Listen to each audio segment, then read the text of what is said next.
It's Judgment Day for our two chefs. Third-time competitor Chris McGowan I'm an old dog trying to learn new tricks. is up against Daniel Clifford's head chef, Mark Abbott, It's a push to the end. for the chance to represent Northern Ireland in the national finals. The problem for you, I really wanted as well, mate, you know? The ultimate goal, to see their dish on the menu of a banquet, celebrating the everyday Great Britons honoured by the Queen throughout her reign at the Palace of Westminster. It's been an outstanding week for newcomer Mark, who topped the leaderboard and made GBM history. It means you'll be going to the judging chamber with the highest score for regionals in Great British menu. It's an incredible achievement. Thank you very much, mate. And he's determined to build on this success. I want to be hitting 10s from the judges. If I don't get that, I feel I've let myself down. But reigning Northern Ireland champion Chris won't let Mark win without a fight. I love pushing myself against young chefs like you. Only one chef will take the crown. Your scores have been that high this week, they might have to rename it the Mark Abbott Show. Just you pipe down in the corner over there, yeah? The winner is...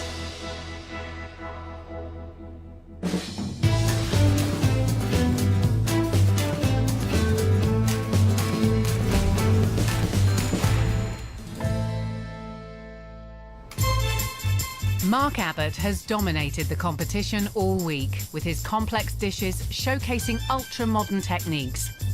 But he's not underestimating his rival. Chris, fantastic cook. He's got the experience of being here before. He doesn't want me to win. At the end of the day, this is a competition, and I want to win it. OK, Mark, Chris, enjoy, mate. you too. Have Push a good on, night, yeah. mate, yeah? Chris McGowan's score of 10 for his main helped close the gap on leader Mark. Having cooked for the judges before, he knows how tough it'll be. I've been in that chamber twice now. I've come from behind and I've lost from being in the lead. On paper, Mark looks like he's the out-and-out favourite, but you know what? It can all change today. With 3 perfect 10s on the leaderboard, judges Matthew Fort, Prue Leith and Oliver Payton have high expectations for Mark and Chris. Right, we've got Northern Ireland, and Chris McGowan is back for the 3rd time. Well, I'm very excited about unveiling the plaque to Chris upstairs in the kitchen for his endeavours, because he deserves one. But Mark, absolutely everybody in the restaurant business is very excited about Mark. So it's going to be a battle royal between the experience of Chris and the youthful energy of Mark. I think we're in for a cracking day's eating. We as chefs have seen the food go out of this kitchen, and you're going, yeah, that's bang on, and then you see it go into the judges, and they absolutely crucify it. Hello, chefs. Good morning. Good morning, good morning. So, Chris, it's nice to see you here again. Are you sure? Yeah? Yeah, we're sure. Yeah, it's good to be back. It's great to be back. And Mark, what about you? First time here? Yeah, it's been an experience. Well, did you give Michael O'Hare some money or something? Because those scores, they're pretty good. Yeah, I started off the week with a bit of a bang. Now, it's cooking for you guys. It's a clean slate. Chris, you got a 10 for your main course. I know, I make a habit of that. Well, all you're going to do is get 10s for the other courses as well. You'll be home and dry. Well, it's either that or lock this guy in a cupboard and throw away the key, because he's absolutely cooked out of his socks this week. Listen, guys, I'm very hungry. Come on, get some. Let's eat. Thank you very much. Thanks, guys. See the judges in real time now, mate. How do you feel? From a kid, I've been watching it on TV. From a kid? To actually have them walk in front of me, it's like... It makes it very real, doesn't it? It's a different level, isn't it? Yeah.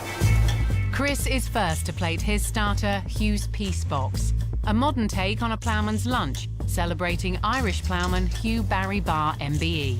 Veteran Michael loved the flavour combinations, but marked it down for lacking originality. Michael thought my starter was a bit safe, you know. And, I've been called a lot of things in this competition over the last 2 years, and safe has definitely not been one of them. The chefs will also be marked by a guest judge who appreciates the revolution in British cuisine throughout the Queen's reign. Amol Rajan moved from India to London as a child. As well as editing The Independent, he's also the restaurant critic. Amol, Very nice to see you, Prue. welcome to the judges' chamber. Thank you for having me. Oliver, good to see you. Good to see you. And you know Matthew, very, very nice to see you. How you doing? Amol, I have never met an editor of a national newspaper who knew anything about food. Well, goodness me. That's How because did you come to know about food? I was very, very lucky. My mum cooked an amazing variety of food. She's from West India, which has a very different cuisine to where my dad's from, which is in South India. So the Rajan family household had the most incredible variety of dishes. I know you're a man who's done forensic examination into modern British cooking. Tell me what you found. The thing that I find most exciting about British food today is that it does celebrate the incredible diversity of Britain. And Britain is actually a place with several different regions, with several different microclimates and different soils. And as a result, you get incredible flavours from all around the country. I think that's going to be something we should be exploring in this competition, because the brief is, to celebrate the food of the Queen's reign, which is sort of 60+ years. In that time, food has changed so much. I have a very strong sense that the Queen embodies what modern Britain is, and she also embodies our heritage. I'd love there to be a sense of history, a sense of narrative, and a sense of how Britain has evolved. And I just hope that these guys, they don't get carried away with such complexity that they forget that their main task is to serve up delicious grub. That's what I'm looking for. Chris is slicing his ballotines and deep frying his ham knuckle crabines. So, Chris, any changes? Not really. I know it's only ham, I know it's only cheese, I know it's only pickles, but you know what? It's great ham, it's great cheese, and it's great pickles. First onto the board inside Hugh's piece box, individual loaves of onion bread, a slice of ham knuckle ballotine, and caper and raisin puree. Inside the tin, it kind of encapsulates what it would have been like for you in the field. Traditional Irish crabines made from shredded ham knuckle are next, dressed with sliced radish and fresh leaves. A shard of pork scratching completes the board, presented in a tin decorated with a photo of Hugh himself. A mature cheddar soup is served in separate enamel flasks. Serve it like that for me to each of the judges. Thank you very much. Thanks a lot, girls.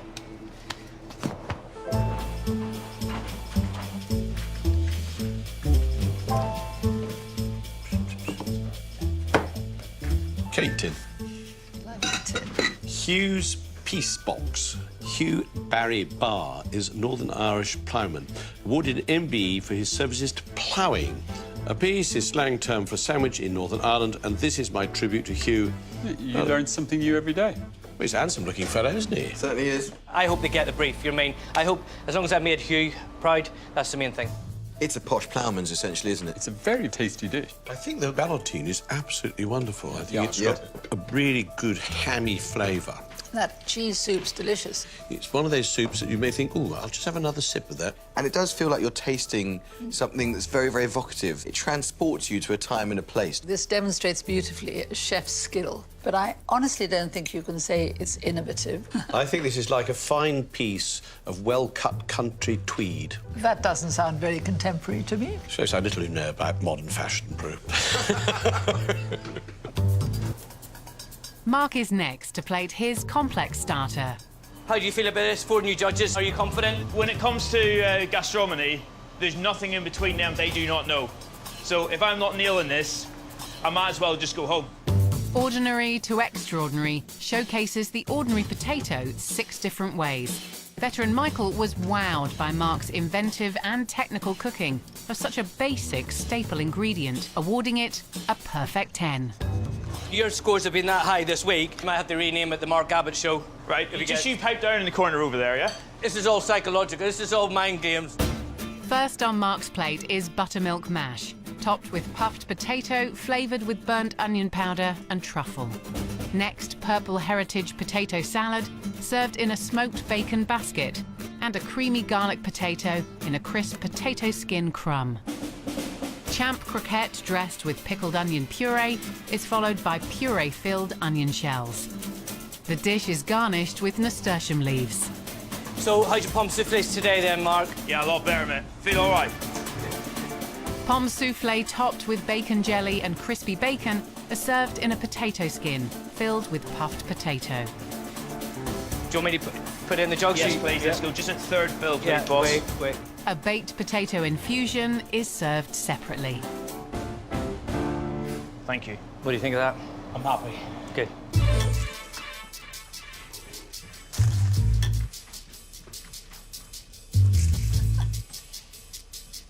Whoa, it is the most modern thing I've seen in a very long time.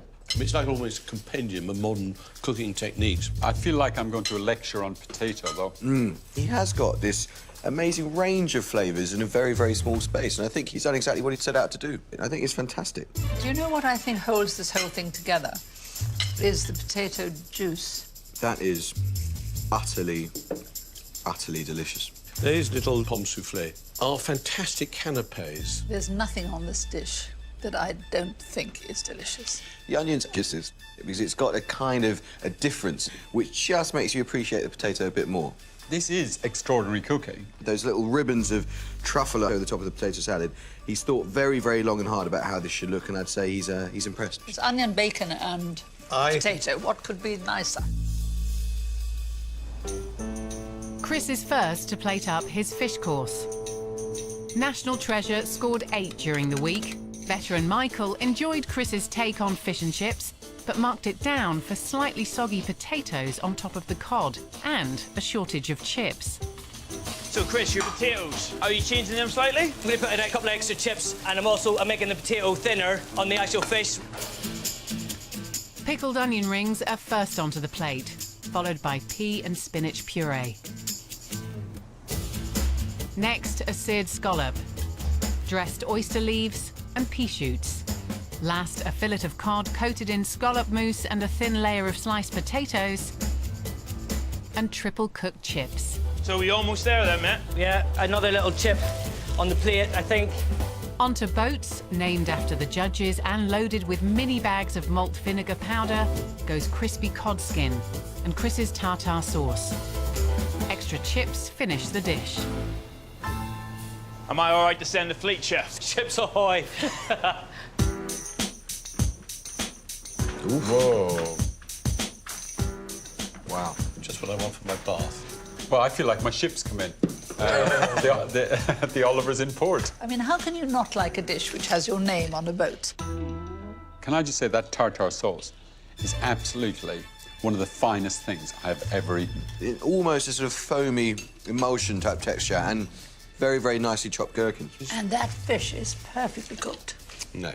Either it's a slightly duff piece of cod or it's been slightly overcooked, because mine doesn't have that sort of flaky firmness. And also the potato on top is soggy. I think if they'd been crisp, they would have added something. Individually, I think most of it's very, very good. I just don't see that wow factor. What he's done is take a very traditional dish, tweak it a little bit. I think the inclusion of the scallop always prompted the question in my mind, why? Because they taste so good. This is a dish of quiet pleasures and possibly just too quiet. Mark's fish course, showcasing the very best of British seafood, earned him his second 10 from veteran Michael. So you haven't forgot the mussels this time, Chief? Certainly not, chef. If that's the only quibble Michael had about this dish, mate, do you know what I mean? Shell Sational features 5 different types of seafood, including lobster cooked 2 ways. First, Mark assembles his seafood elements, which will be served on a warmed presentation box containing seaweed, which will give a coastal aroma. Does that scallop keep on cooking in the shell? Will that lobster dry out in the plate? I just don't know. A scallop is seared before being baked with seaweed butter and yuzu zest. Onto a bed of fennel salad goes the razor clam, dressed with fennel cress. Into an oyster shell goes dressed cucumber and a raw oyster, then an oyster leaf and cucumber dressing.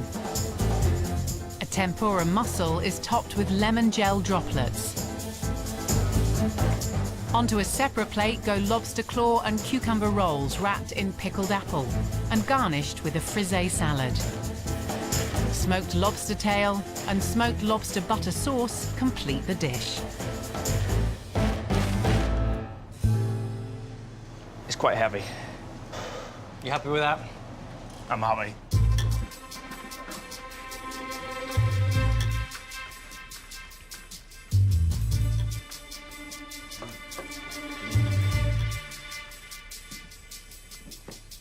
This is just my favourite sort of food. It's fantastic. Little tempura mussel is absolutely divine.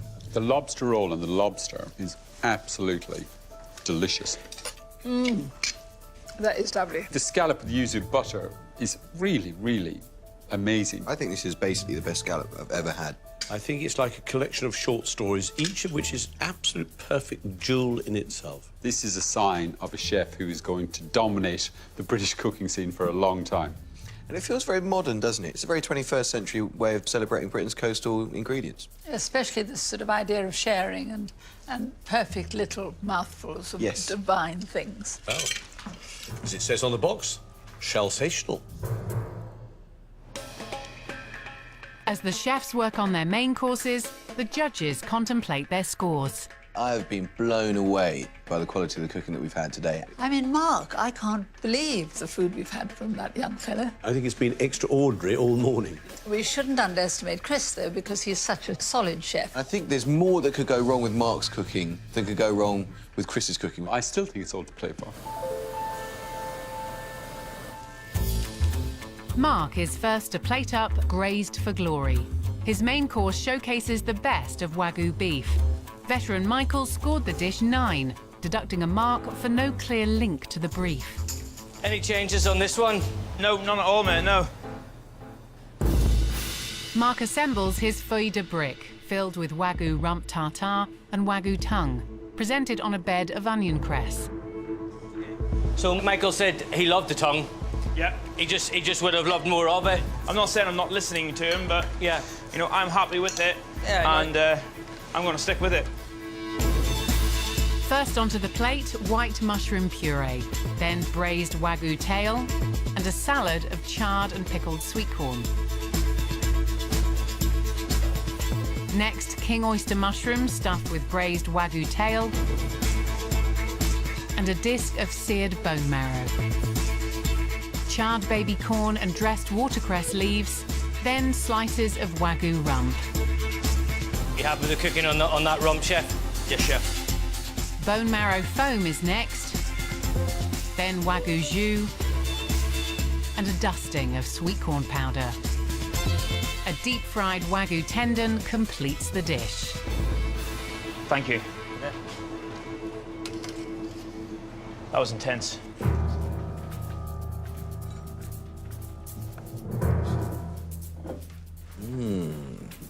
Oh, fantastic. Grazed for Glory. I have been inspired by the work of British farmers throughout the Queen's reign. They have pushed boundaries to produce spectacular meats like Wagyu. So what do we have here, Matthew? A bit of tongue, a bit of chopped Raw Wagyu. and some brick pastry around the outside. The amount of tartare is very small. The amount of tongue is quite large. I mean, it's just a misjudgment. I don't think it's a misjudgment at all. This is just like a plate of posh restaurant food. My really big problem is when you're trying to feature Wagyu beef, as he is, I mean, you need to be doing a lot better Wagyu beef than that. I just don't think it's good enough. And I think this mushroom is succulent. It tastes exactly as it should. So you like eating rubber, do you? No, I like that resilient texture that you get from an oyster mushroom. I think that's the first real miss that we've had from Mark all day. It feels like he's completely dropped the ball with this dish. Chris's main course, for Rib and the Empire, features British venison 3 ways. Veteran Michael was so impressed with the dish, Chris earned his only 10 of the week. I know you got a 10, boss, but does that mean you take up all the kitchen? It's the main event, innit? Yeah. You do what you have to do, eh? You hit the nail on the head, mate. First onto Chris's plates, beetroot smoked with chamomile and pine, followed by crispy kale. Onto the board, a baked red onion stuffed with braised venison haunch, topped with mashed potato and a grating of hazelnut. I'd love to get another 10, but even with 4 10s last year, still didn't get me to the banquet, mate. On a separate sharing board, Chris's homemade venison sausage, flavoured with Irish whiskey, and a rack of roasted venison to be carved in the chamber. A venison and blackberry jus is served separately in miniature saucepans. Chris pipes additional smoke into the cloches at the pass.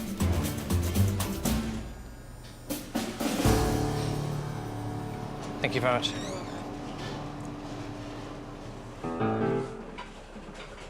Ah, good to see the glass dome back. And the smoke.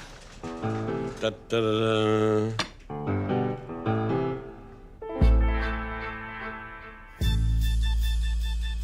Shall I go and see what's underneath the bigger cloche? Wow. I say... That looks good. Well, it's banquety, isn't it? Service here is a bit great. It's a sense of performance, I think. Exactly. Happy? Not as happy as I was during the week. It just seemed a little bit rushed at the end there. It's a shepherd's pie and an onion. Oh, yes. The potato looks as if it's been squeezed out of something. It tastes good, though. I love the gravy. Just got the right viscosity. I think the kale looks absolutely wonderful. And I think the venison is lovely. I think that is quite possibly the best venison sausage I have ever eaten in my life. That is fantastic. My only concern is I think the sausage is quite strong for the rest of the meat. I think a man with a palate as sophisticated as yours should be able to handle that much good taste. I really like this dish. And as I keep saying, I love Chris's cooking. I think this is a very, very difficult dish to fault. Mark is first to serve a time to reflect, his highly complex dessert of 10 separate elements. Mark is running around 100 miles an hour. I mean, I'm normally the fastest one in the kitchen, but he's giving me a run for my money.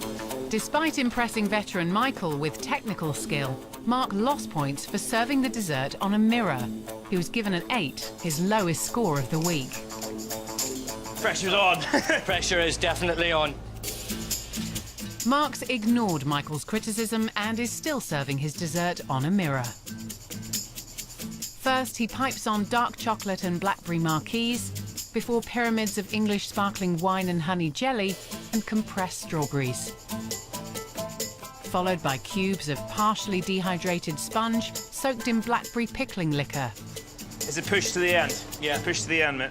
Then on with pickled blackberries, sliced blueberries, a blueberry compote and shattered nitro raspberries. A quenelle of yoghurt sorbet tops the berry elements. How's your sorbet today, chef? It's set. That's a bonus. Mark finishes the dish with strawberry gel and a sugar tweel resembling a fluttering Union flag. Thank you very much.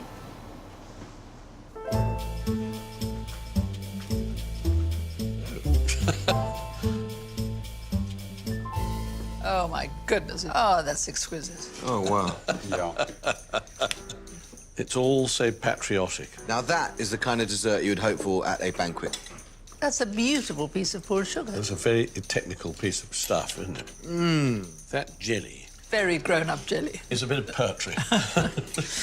Doesn't this look and taste incredibly British? Technically, there's lots of interesting things going on. I just don't like it. What he's done is show off every technical skill to the detriment of the combination of flavours. And there's a bunch of very interesting contrasts. Pickled blackberries, which have that sort of vinegary, sort of acidic taste. And then there are these soaked sponges, which are a completely different texture to the fruit. I don't think it's a harmonious pudding. He's also got to learn when to turn off the tap. I have an even more serious objection than Oliver.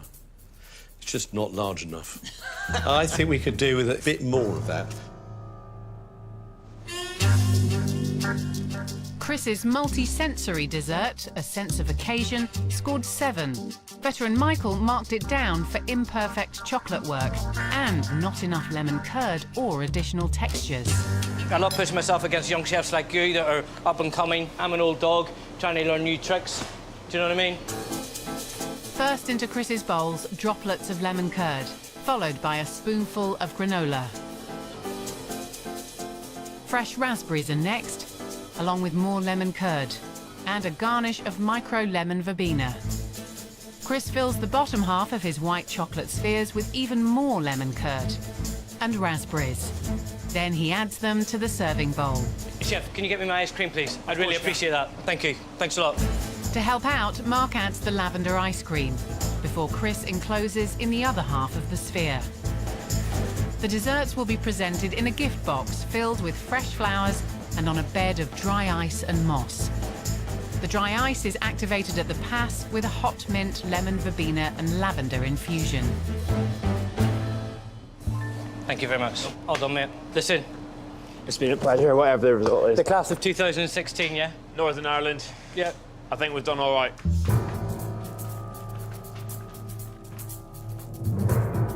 Wow. Wow. I love the box. Oh, and there's a message for us here. Great Britain is a brighter and more beautiful place because of people like you. Look, it's not about us. This is for all the guests at the banquet. It's very beautifully done. There is the brittleness of the white chocolate, crunchiness of the granola. And then the ice cream is very heavily flavoured with lavender. As a person who generally dislikes white chocolate and then lavender, I think the lavender ice cream, the white chocolate sphere, the granola, the raspberries are absolutely sensational. I love it. Oh, no. I think this is an interesting combination of flavours that all work together. I mean, I think the chocolate's perfect. I think the interior is perfect. I think this is the best dish we've had all day. I mean, you know, there's an awful lot going on in something that's essentially quite simple. And I thought it was perfection. Well, I like the idea that Great Britain is a better place because of people like us. Last one done. It's all down to the judges now. I feel that some of the food that's being produced this week would grace not just this banquet, but any major banquet. I just thought it's been a most wonderful day. I really feel like I've been on a tour of British cuisine in the late 20th century. I've just given every ounce of me. Yeah. And if I don't get through, I'll be upset. Whoever wins, I think, will do well. But I want it to be me. It's probably the highest scoring day I think I've ever had, really. One of them is going to go home. And that is heartbreaking because both of these chefs could easily have dishes at the banquet.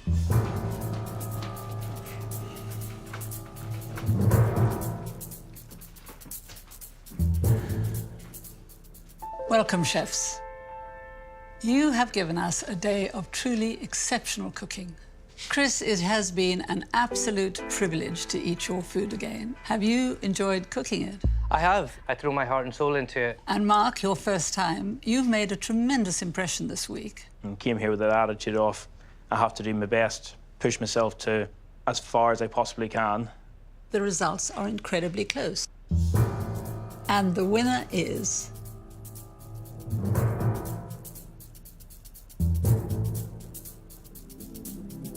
Mark. Congratulations, Mark. Absolutely amazing. It's been a pleasure, Chef. Absolutely amazing. Big pleasure. So, Mark, how does that feel? You know, this week has just been phenomenal. It has been a battle, and thank you so much for putting me through. Chris, we are all so sorry. It was so close. What can I say? He's put his heart and soul into it today. And I think one of those dishes will get to the banquet. Mark, your fish dish just lived up to its name perfectly. We all gave it 10 marks, and that must give you a certain amount of pleasure. That dish is taking chunks out of me, and to hear you say that is, thank you very much. By his fish course, you know, Mark was ahead. Yeah. But you almost caught him this afternoon. You really did. Yeah, I loved that pudding. It was great. I did too, Chris. I gave that pudding 10 out of 10. Thank you very much. I appreciate that. We have to see you at the finals, Mark, and you have to cook your socks off. And Chris, I just hope we see you again. Oh, please. Can't really believe it. It's been a complete it's been a roller coaster of a week. It's just been fabulous. Mark, I think, you know, he was absolutely overwhelmed. I think the future of British cooking with chefs like him is really, really rich. I came into this brimming with confidence, but I came up against Mark. The quality of his food was fantastic this week. Well done. Well, I mean that genuinely. You've pushed me to the maximum. It's been probably up there with the most intense, enjoyable weeks I've ever had. Cheers. Cheers. Do not darken Northern Irish doorstep if you do not get to the banquet, mate. I'm telling you.